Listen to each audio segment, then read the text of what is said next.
let's say, acceptable, because in Europe it's not only cost, not only technology, it's also acceptability in the sense that we need new solution for buildings, new solution which make this also, from cultural point of view, acceptable to the population. It's a very complex issue that I think we will have a better and better solution soon, looking at the different developments in the different sectors. You see here the engineering, adaptation, insulation for the roof, smart grids, so which means connection. So these are all the things that where Europe has the lead, and we need to continue to invest in R&D in that sense.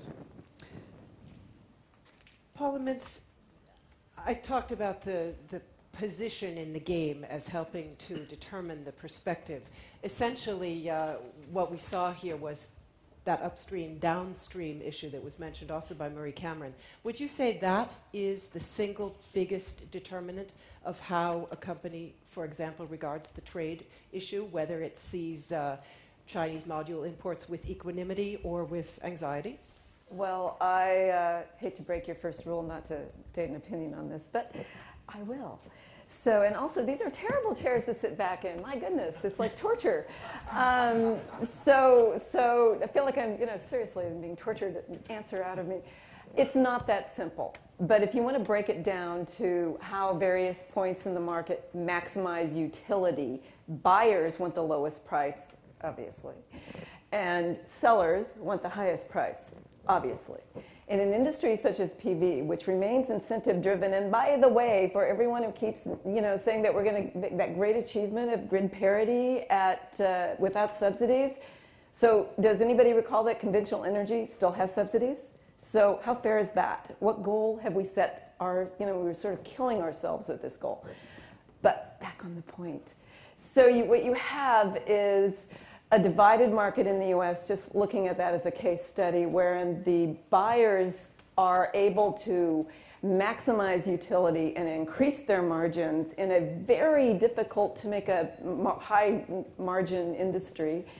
They can't really afford to agree that the low prices that, so they're fighting the other side of the trade dispute on the one manufacturer and 6 anonymous others that started the trade dispute in the US. They obviously were having competitive problems. They couldn't compete against the low prices that were coming in. Now at this point, nobody can compete with the low prices that are coming in, and companies are dying. Yet the demand side, despite the obvious evidence, has no real reason to step back and say, yeah, maybe the prices should go up. Yeah, maybe this trade dispute is harming our industry. So what you end up having is two sides of a question, not necessarily dealing with it logically and fighting themselves to death, which does nothing for an industry that is consistently struggling against conventional energy. I don't know if that makes any sense to you, but there you go. That makes sense to me. Thank you very much. Melinda, I've been interested to see that among the companies active in Europe, there's also by no means a unified point of view on this issue.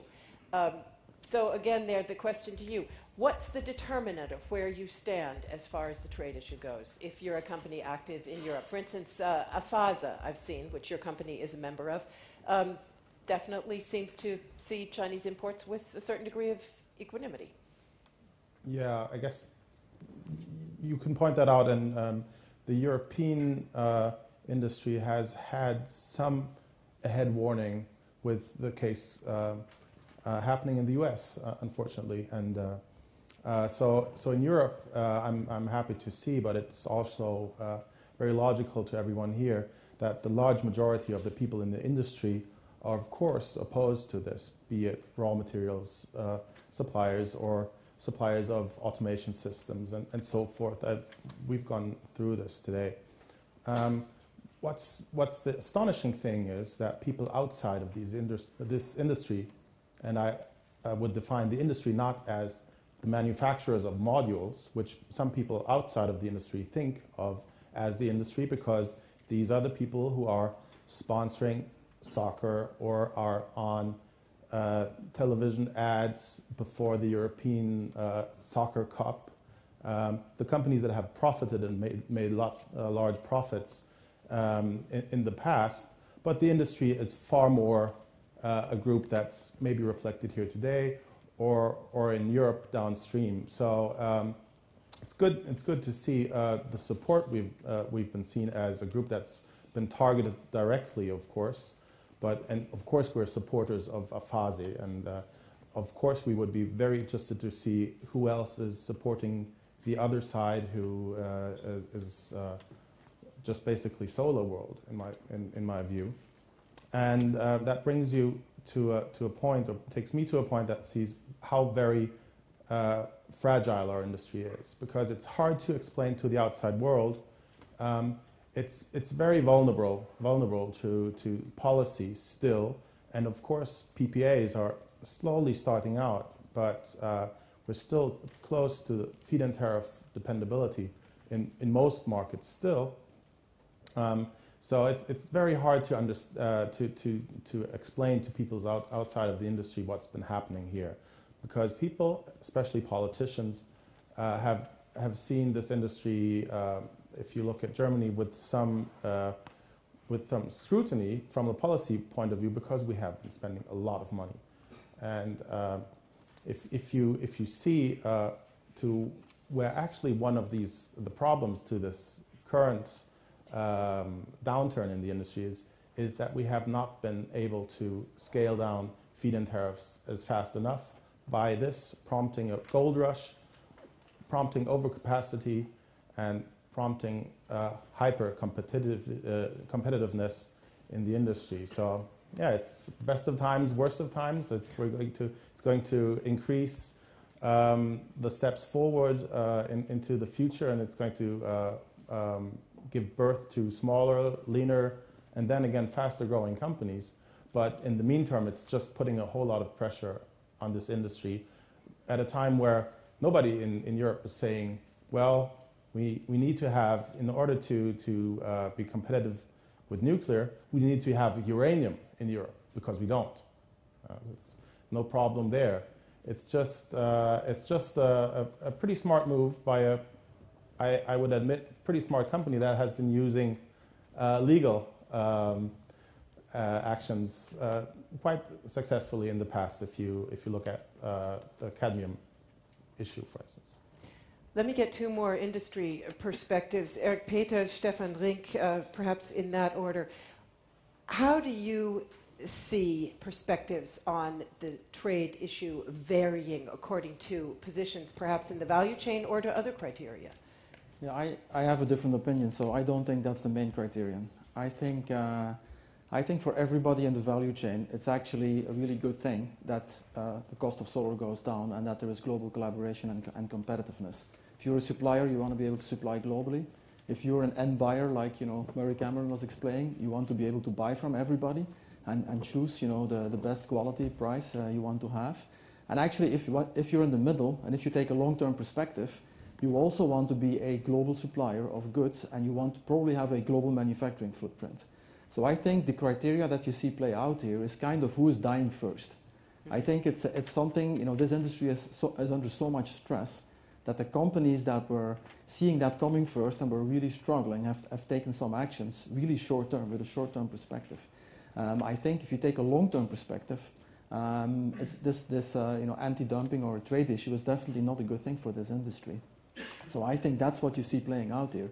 That companies that are really trying to only survive for the next quarter, they're probably pro, and companies that are really looking at this, how big could this market be 10 years from now and which role could we play, would have a very different perspective. Stefan Ring?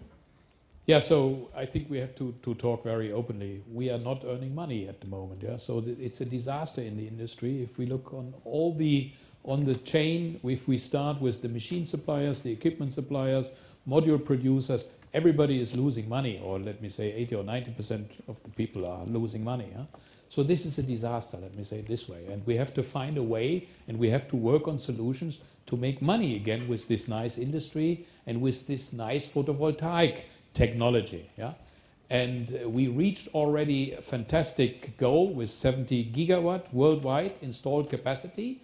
But now we are, let me say, at the moment at a plateau. We have a lot of overcapacity. Nobody is making money anymore. And all these trade discussions are only starting because we are not making money. And we are all sitting in the same boat, only rowing at different places.